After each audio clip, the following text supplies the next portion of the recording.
అంటున్నారు. ఇవాళ పదే పదే రాష్ట్ర ముఖ్యమంత్రి రేవంత్ రెడ్డి అదే చెప్పారు. ఒక ప్రతిపక్ష నేత సభకు రాకపోవడం అగౌరవం.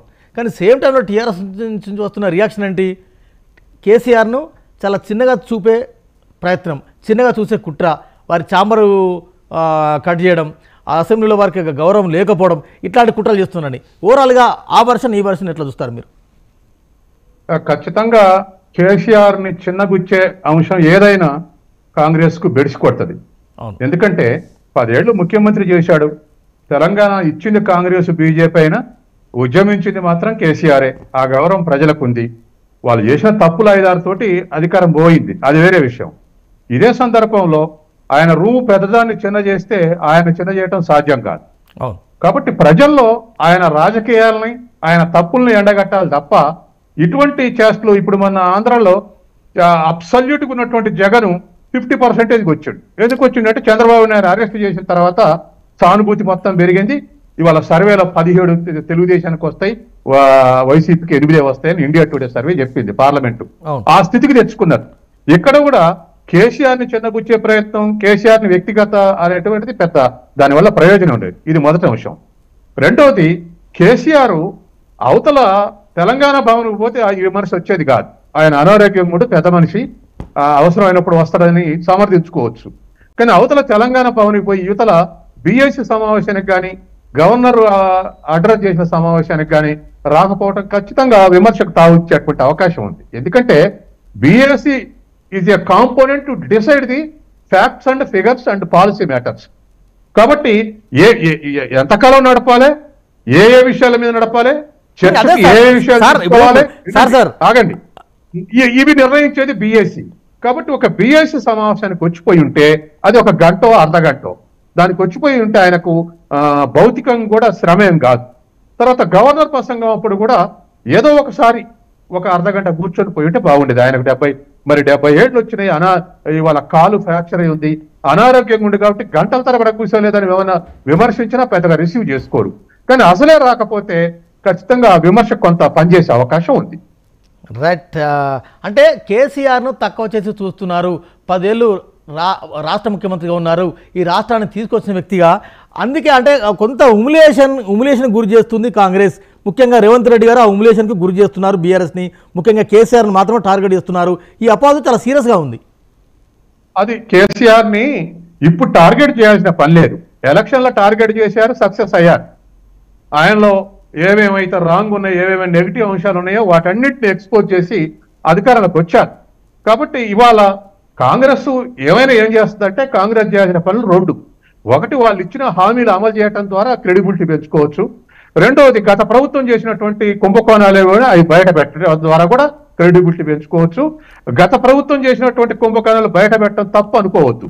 ఎందుకంటే రేపు కాంగ్రెస్ చేసే స్కాండల్స్ ఏమైనా ఉంటే మళ్ళీ వచ్చే ప్రభుత్వం కూడా బయట పెట్టాలి. ఒక పార్టీ లోపల ఇంకోటి పార్టీ బయట పెడితేనే డెమోక్రసీ యొక్క బ్యూటీనెస్ ప్రజలకు అర్థమైంది.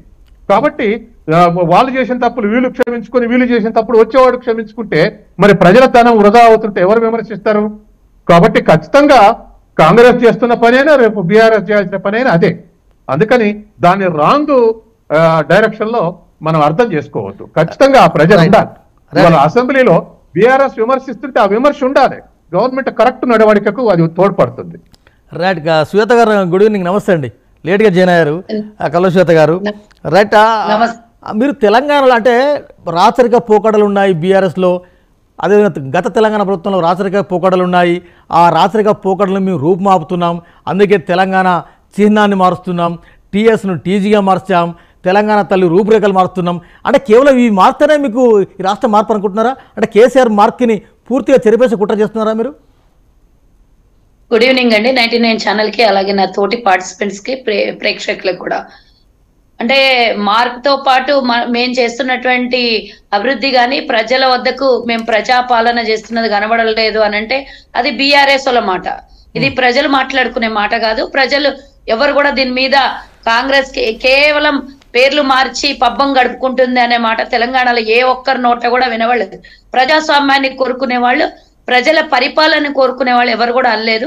కేవలం ఈరోజు అసెంబ్లీలో ప్రతిపక్షంలో కూర్చున్న బీఆర్ఎస్ తప్ప ఇంకెవ్వరికి ఆ మాట అనడానికి సాధ్యం కూడా కాదు.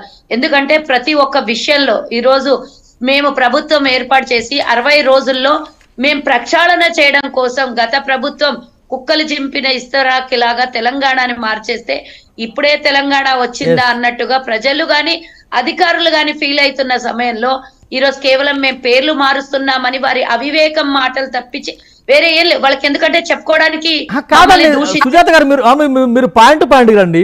మీరు టీఎస్ టీజీగా ఎందుకు మార్చారు? ఒక సహేతుకమైన కారణం చెప్పగలరా? తెలంగాణ రాష్ట్ర చిహ్నాన్ని మీరు ఎందుకు మారుస్తున్నారు? తెలంగాణ తల్లి రూపురేఖల్ని ఎందుకు మారుస్తున్నారు? స్ట్రేట్గా చెప్పండి, స్ట్రేట్ క్వశ్చన్కి. ఏమండి, మనం ఉద్యమంలో చేసినప్పుడు టీజీ అని రాసుకున్నాం కానీ టీఎస్ అని ఎక్కడ రాసుకోలేదు. కేవలం ఆయన బీఆర్ఎస్ లో ఎస్ సమితి వస్తుందని టీఎస్ అని పెట్టుకున్నాడు. నేనైతే తెలంగాణ వచ్చిన తర్వాత కూడా మా కార్ బోర్డులకి మేము టీజీ అని రాయించుకొని మళ్ళీ చేంజ్ చేసుకున్నాము. కానీ కేసీఆర్ అలా చేస్తా టీఎస్ రాస్తాడని ఎవరు కూడా అనుకోలేదు. అలా రిజిస్ట్రేషన్ కాదు, టీఎస్ నామకరణం అయిపోయింది, గెజిట్ వచ్చింది, ఇప్పుడు అంతా అయిపోయింది, రాష్ట్రం వచ్చి 10 ఏళ్ళు అవుతుంది. మళ్ళీ మీరు కొత్తగా టీజీ అంటే ఇక మళ్ళీ రెడ్ వచ్చి మొదలట అనే సామెత గుర్తురాదా అందరికి? ఒక్క నిమిషం అండి. అసలు తెలంగాణ ఉద్యమమే టీజీ అని మొదలైంది. ఆ తెలంగాణ ఉద్యమాన్ని పూర్తిగా ఏమాత్రం గోరంత లేకుండా కేసీఆర్ తుడిచేయాలనే ప్రయత్నం చేస్తే అసలు తెలంగాణ కొట్లాడుకొని తెచ్చిన దానికి ఫలితం ఉండదు. చరిత్రలో నిలబడిపోవాలి తెలంగాణ అనేది అందరికి తెలిసినటువంటి విషయమే. అసలు కొట్లాడుకొని తెచ్చుకున్న దాని మీద మనం ఏ ఆశయంతో కొట్లాడినామో ఆ ఆశయాన్ని మార్చేస్తా, ఆ ఆశయాన్ని తూర్చేస్తా అనంటే ఎవరు కూడా దాన్ని ఆకాంక్షించరు. ఇంకోటి, తెలంగాణ తల్లిని రూపురేఖలు మార్చున్నాడు. నిజమైన బంగారు తెలంగాణ రూపురేఖలు ఎలా ఉంటాయో అలా పెట్టాం మేము. కానీ కేసీఆర్ అంటే నగలతోనూ మేకప్ వేసి పెట్టినటువంటి తెలంగాణ అమ్మ తల్లి కాదు.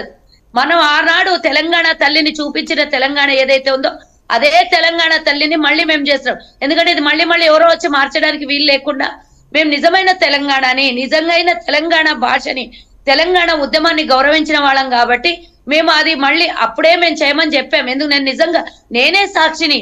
నా నంబర్ ప్లేట్లని టీజీ అని మార్చుకున్న దాన్ని మళ్ళీ టీఎస్ గా మార్చుకోవాల్సి వచ్చింది. కేసీఆర్ టీజీ పెడతాడని అనుకున్న వాళ్ళం టీఎస్ గా మార్చాడు. కాబట్టి యాక్చువల్ అయితే నిజంగా మన పోరాటం టీజీ మీద. ఇప్పటికి కూడా ఎన్నో గోడల మీద ఇప్పటికీ టీజీ అని, ఒకవేళ సున్నాలు పెయింట్లు వేయని జాగలో చూస్తే, ఊర్లలో గ్రామ స్థాయిలలో చూస్తే ఇంకా టీజీ అనే ఉంటుంది. సుజాత గారు, ఇలాంటి చిన్న చిన్న అంశాలను మీరు క్యాబినెట్ లో పెట్టి క్యాబినెట్ లో డిసిషన్ తీసుకొని 10 మందికి విమర్శలు పాల్గొనడం అవసరమా? ఒక్క నిమిషం అండి. తెలంగాణ అంటే మీరు తెలంగాణ అస్తిత్వాన్ని చిన్న విషయం అంటే నేనేం చేయలేదు. కేసీఆర్ మీకు ఎందుకంటే గెజిట్ వచ్చేసింది, రాష్ట్రం వచ్చింది, 10 ఏళ్ళు అయింది, మళ్ళీ 10 ఏళ్ళు అయిన తర్వాత ఒక్క నిమిషం అండి. మీకు ఎలా అనిపిస్తుంది అంటే కేసీఆర్ తన సొంత డెసిషన్స్ తీసుకుంటుండే కదా, ఏ ప్రజలకు విన్నవించుకోకుండే. అంతకన్నా అసెంబ్లీలో ఏది కూడా చట్టాన్ని కానీ ఏదన్నా జీవో పాస్ చేసుకోవాలనుకుంటే కేసీఆర్ ఎవరికి చెప్పకపోతుండే, వాళ్ళు ఇష్టానుసారంగా మార్చుకుంటుండే. కాబట్టి ఇప్పుడు మనం ఏది చేసినా కూడా ప్రజల ముందుకు తీసుకెళ్తున్నాం కాబట్టి చిన్నగా అనిపిస్తుందేమో. మనం అంటే బాధలో నుంచి బయటకు వచ్చాం కాబట్టి అలాగుంది. కానీ ప్రజల ముందుకు తీసుకెళ్లి ప్రజల ఆకాంక్షని మనం